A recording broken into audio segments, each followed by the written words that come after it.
Mojo. Hi mojo. Mojo നിങ്ങൾ ആരെ നോക്കണേ? മോജോനാണോ?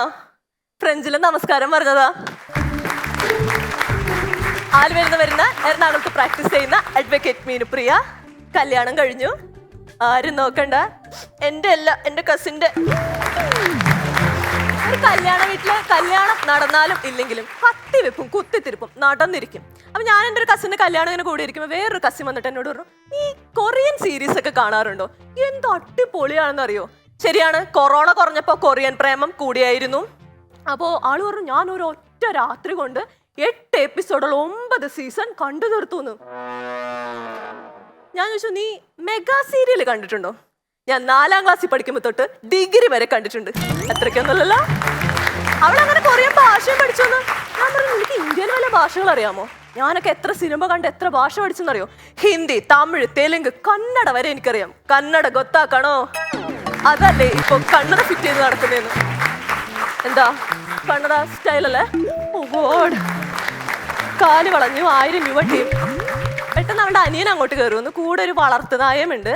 അപ്പൊ ഈ ചെറുക്ക കൊച്ചു പയ്യനാ, 3ാം കണ്ടാ പഠിക്കണേ. ഈ വളർത്തുനായോട് പറഞ്ഞു കൊടുക്ക, ഇല കടിച്ച ചിക്കൻ 65 നിക്കുന്നേന്ന്. അവന്റെ അമ്മ ആന്റിയോട് ഇങ്ങനെ പറയല്ലേ, ആന്റിയോട് സോറി പറയേ. Aunty aunty aunty aunty aunty. ആ പട്ടി കടിച്ചാ മതിയായിരുന്നു. ആ കൊച്ചു മനസ്സിന് എന്നോട് എന്താ ഇത്ര വൈരാഗ്യം എന്ന് ആലോചിച്ചെടുത്തപ്പോഴാണ് എനിക്ക് മനസ്സിലായത്, അവനെ മലയാളം പഠിപ്പിക്കുന്ന മലയാളം ടീച്ചർ ഞാനായിരുന്നു. ഈ ചെറുക്കനൊക്കെ ജനിക്കുമ്പോൾ തൊട്ട് വായന വരുന്നത് ഇംഗ്ലീഷാണ്. ഇംഗ്ലീഷ് സിനിമ സീരീസും കണ്ടുകൊണ്ട് ഇതുങ്ങൾക്ക് നന്നായി ഇംഗ്ലീഷ് അറിയാം. ജീവിതകാലം മുഴുവൻ ഇംഗ്ലീഷ് മീഡിയത്തിൽ പഠിച്ചിട്ടും വലിയ ഗുണമൊന്നുമില്ല. അപ്പോ ഈ ചെക്കനെ മലയാളം പഠിപ്പിച്ചാൽ ഞാനെന്ന് പറഞ്ഞല്ലോ.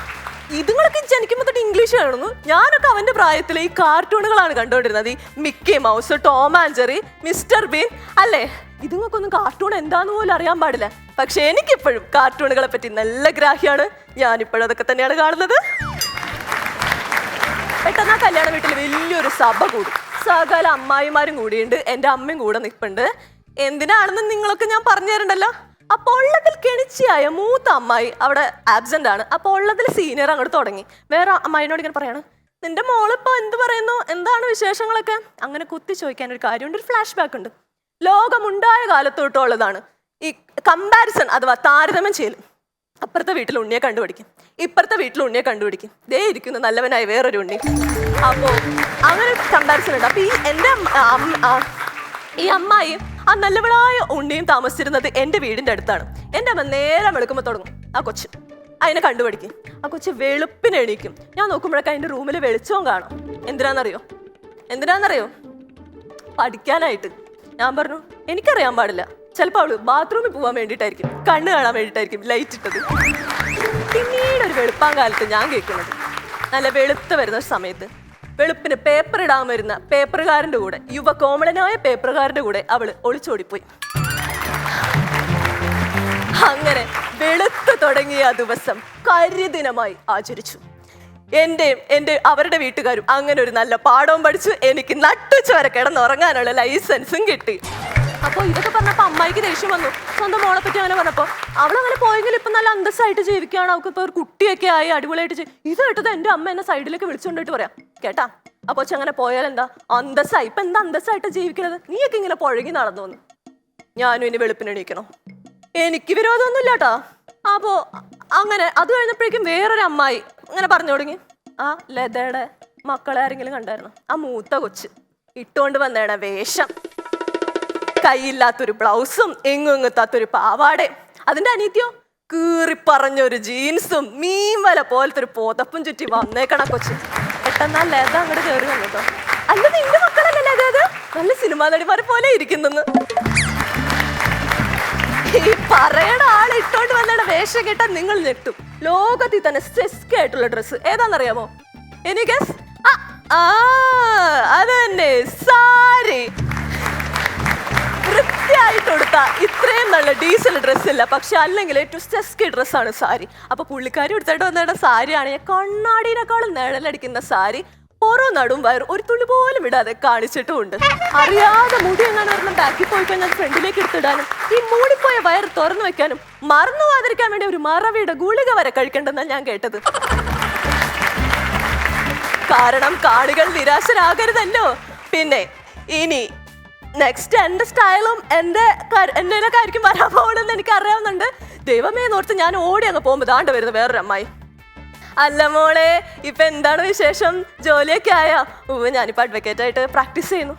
നീ കഴിഞ്ഞ പ്രാവശ്യം തന്നെയുള്ള പറഞ്ഞേ, നീ കുറെ നാളായാലും അഡ്വക്കേറ്റ് ആവാൻ വേണ്ടി പ്രാക്ടീസ് ചെയ്യാൻ തുടങ്ങിയിട്ട് ഇതുവരെ ആയില്ലേന്ന്. I was searching for some kaya to which travel at that moment. പുള്ളിക്കാരി പറഞ്ഞു നല്ല ID കാർഡ് കിട്ടുന്ന ജോലിക്കും പോകോ ചെയ്യുന്നു. അതായത് ഗവൺമെന്റ് ജോലി. അല്ല, അത് കിട്ടാത്തവർക്ക് ഇപ്പൊ അമ്മായിയുടെ മോനെ പോലെ നാട് വിട്ടോണ്ടിരിക്കുകയാണല്ലോ. എന്റെ ദൈവമേ, ഇനി ആരെയും കാണല്ലേ എന്ന് ഞാൻ പ്രാർത്ഥിച്ചോണ്ട് തിരിയുമ്പോ ദോണ്ട് വരുന്നു ക്യാപ്റ്റൻ കെണിച്ചി അമ്മായി. നോക്കല്ലേ എന്ന് വിചാരിച്ചു, പക്ഷെ കാണേണ്ടി വന്നു. ഞാൻ എന്റെ കൈ നടുവും പുറത്ത് വെച്ച് വേഗം ഓടിക്കളഞ്ഞു. അവിടെയുണ്ട് ഒരു ഫ്ലാഷ് ബാക്ക്. ഈ പുള്ളിക്കാരത്തി ഇടയ്ക്കിടയ്ക്ക് എൻ്റെ വീട്ടിൽ കയറി വരും.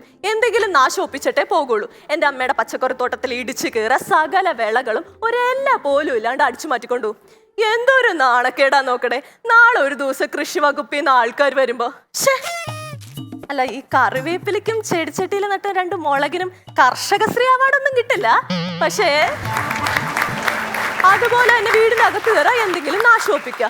എനിക്കാണെങ്കിൽ ഈ കലകളിലൊക്കെ ഭയങ്കര കമ്പുണ്ട്. ഭരതനാട്യം, കുച്ചിപ്പുടി, ഇതൊക്കെ ഞാൻ പഠിച്ചിട്ടുണ്ട്. ഇതൊക്കെ പറയുമ്പോൾ രചന ചേച്ചിയുടെ കണ്ണുകളിലെ തീക്കഷ്ണം എനിക്ക് കാണാം.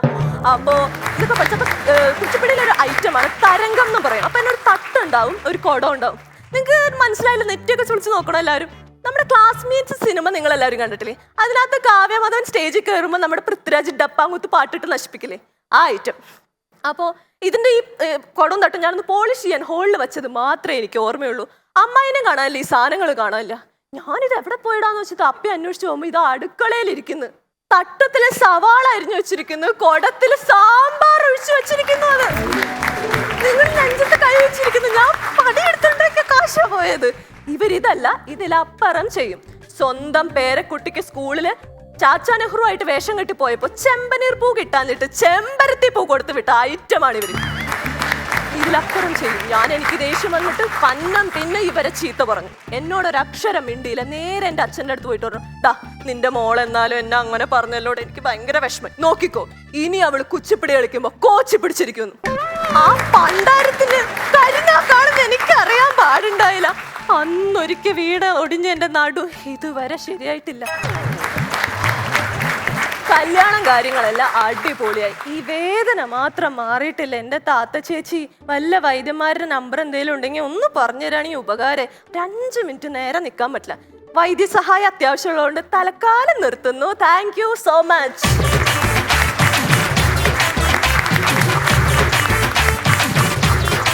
Once upon a time, once upon a time.